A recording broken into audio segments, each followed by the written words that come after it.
tulog sa hapon. Masama o mabuti? 6 na golden habits ng puso ayon sa mga doktor.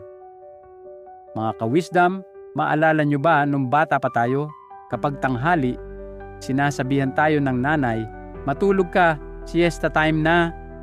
At syempre, tutulog tayo kasi yun ang panuntunan. Pero ngayong seniors na tayo, parang baligtad na. Sinasabi ng iba, huwag ka na matulog sa hapon, baka lumubha sakit mo sa puso.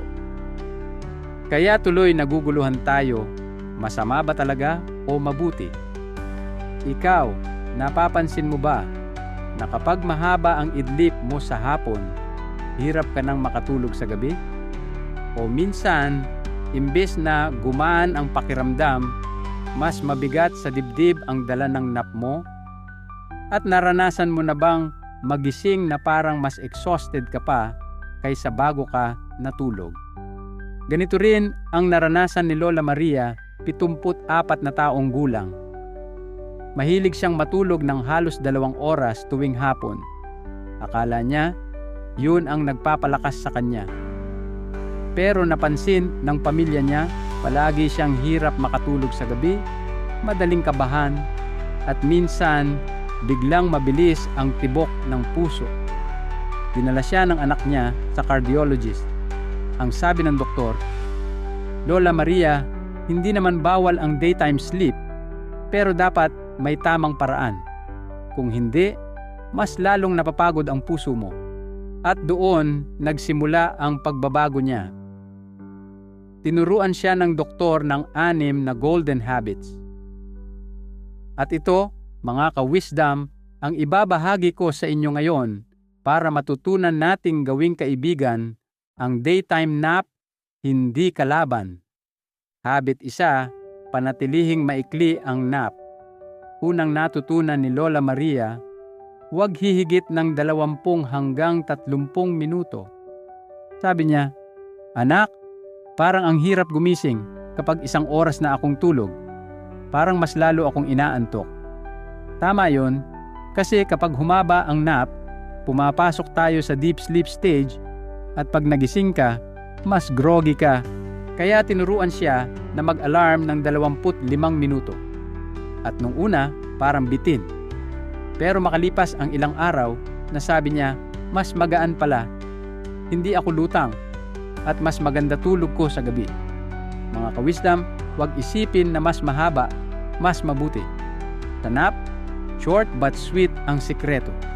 Tulad ng isang kape, hindi kailangan sobra, tapat lang para magbigay sigla.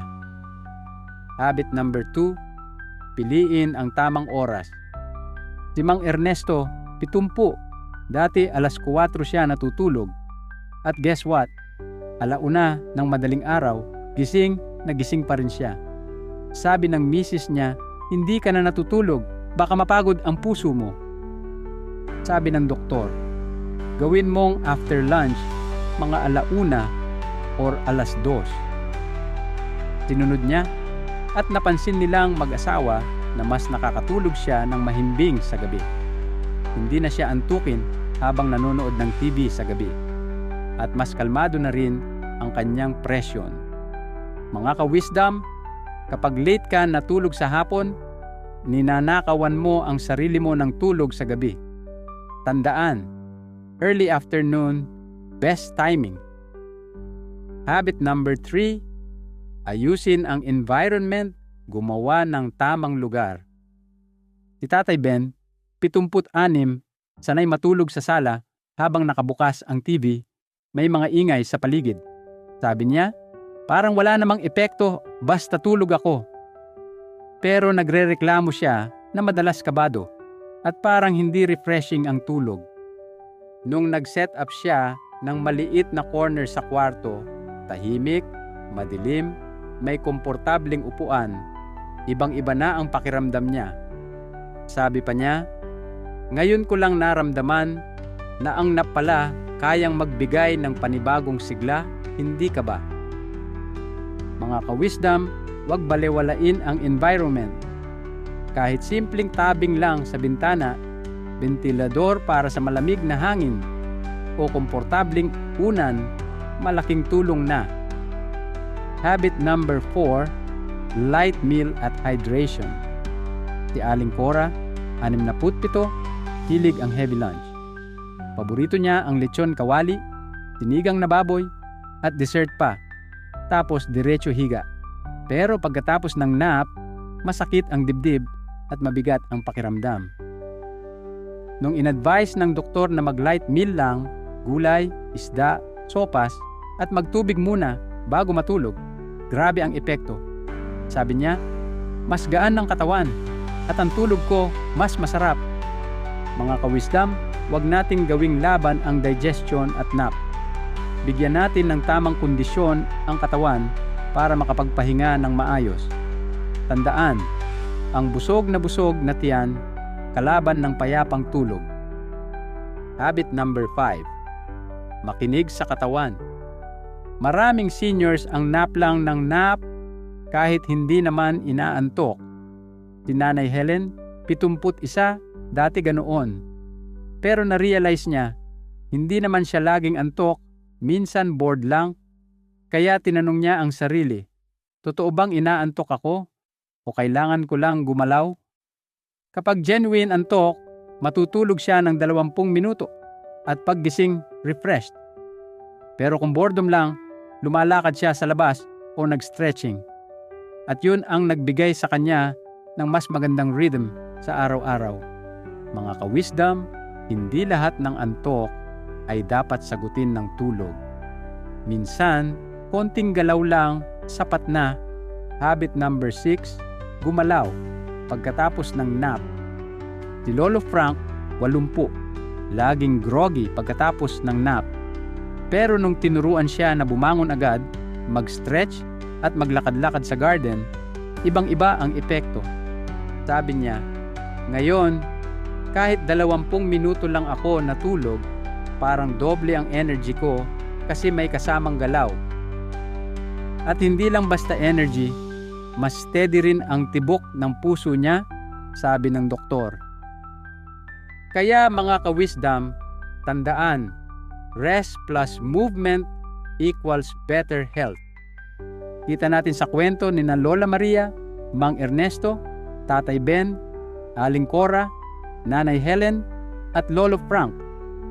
Pare-pareho silang may struggle, pero nung natutunan nila ang 6 na golden habits, unti-unting gumaan ang pakiramdam nila. Kaya ito ang hamon ko sa inyo. Simulan nyo sa isa lang muna. Subukan nyo bukas, 20 minuto lang na nap sa tamang oras o kaya gumawa ng maliit na rest corner sa bahay. Makikita nyo konting pagbabago, malaking epekto. Sabi nga ng doktor ni Lola Maria, ang pagtulog sa araw hindi kaaway, pero dapat nasa tamang paraan para maging kakampi ng puso mo.